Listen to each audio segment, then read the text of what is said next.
Okay, Assalamualaikum warahmatullahi wabarakatuh, ma'am and all of my friends.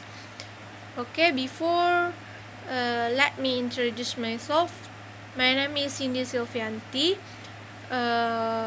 Okay, I'm from Group 2.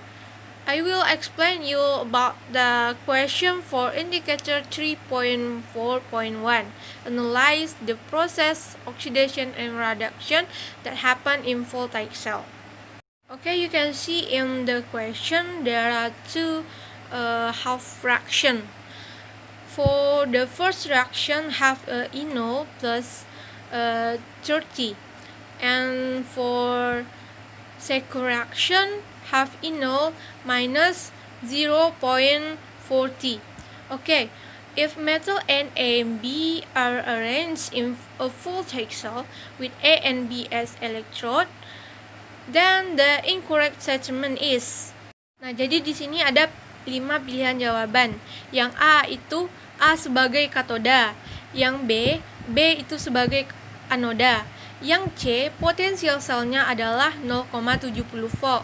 Yang D itu reaksi yang terjadi adalah B2+ ditambah dengan A nanti akan menjadi B ditambah dengan A2+. Yang E, notasi sel voltanya adalah B garis miring B2+ garis miring A2+ garis miring A. Oke, baiklah teman-teman, kita lanjutkan. Nah, sekarang kita analisis satu persatu dari option yang ada. Jadi yang pertama itu adalah A sebagai katoda. Nah, sebelumnya kita harus tahu dulu apa yang dimaksud dengan katoda dan apa yang dimaksud dengan anoda gitu.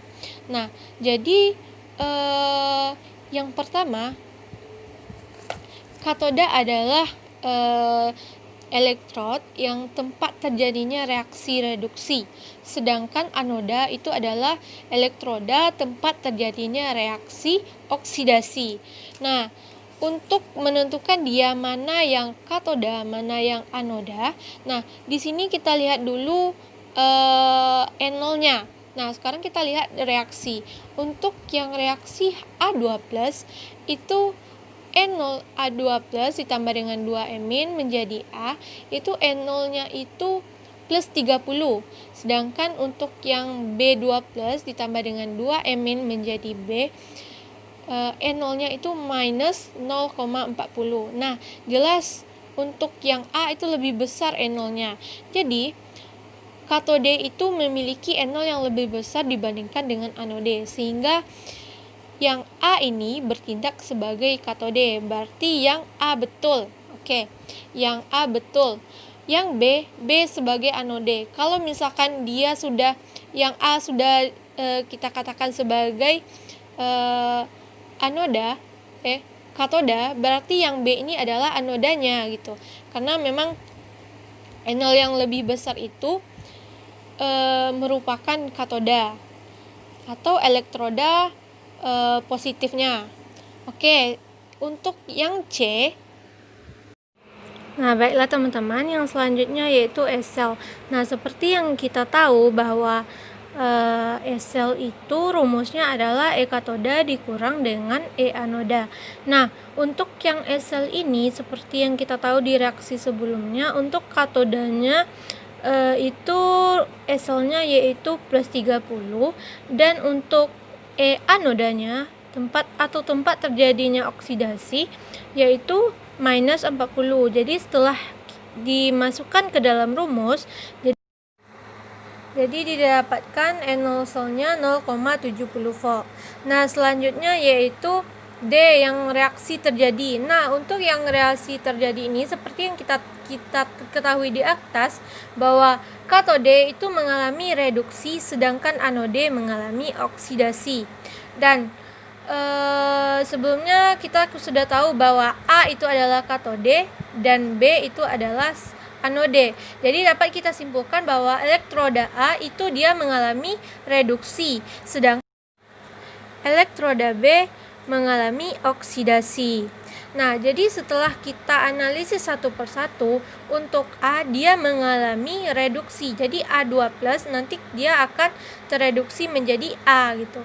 Nah, jadi setelah dilakukan penjumlahan reaksinya, nah ini reaksi totalnya A2+ ditambah dengan B menjadi A ditambah B2+. Jadi reaksi yang terjadi adalah A2+ ditambah B menjadi A ditambah B2+. Jadi dapat disimpulkan bahwa option D itu salah. Berarti jawabannya adalah D. Tetapi untuk yang E kita analisis juga. Yang E itu adalah notasi sel. Yang ini udah pasti benar ya. Nah, jadi untuk notasi sel ini telah ada ketentuannya. Yang pertama itu anode. Ion anode nanti akan dibatasi oleh jembatan garam. Ada ion katode dan katode. Jadi seperti inilah untuk yang notasi selnya, bahwa anodenya itu B. Untuk ion anodenya B2+ dan dibatasi oleh jembatan garam, ada ion katodenya A2+, nanti katodenya A gitu. Nah, jadi seperti inilah teman-teman notasi selnya, dan mungkin teman-teman hanya itu yang dapat saya sampaikan. Kalau ada salah dan kurangnya saya mohon maaf. Wabillahi taufik.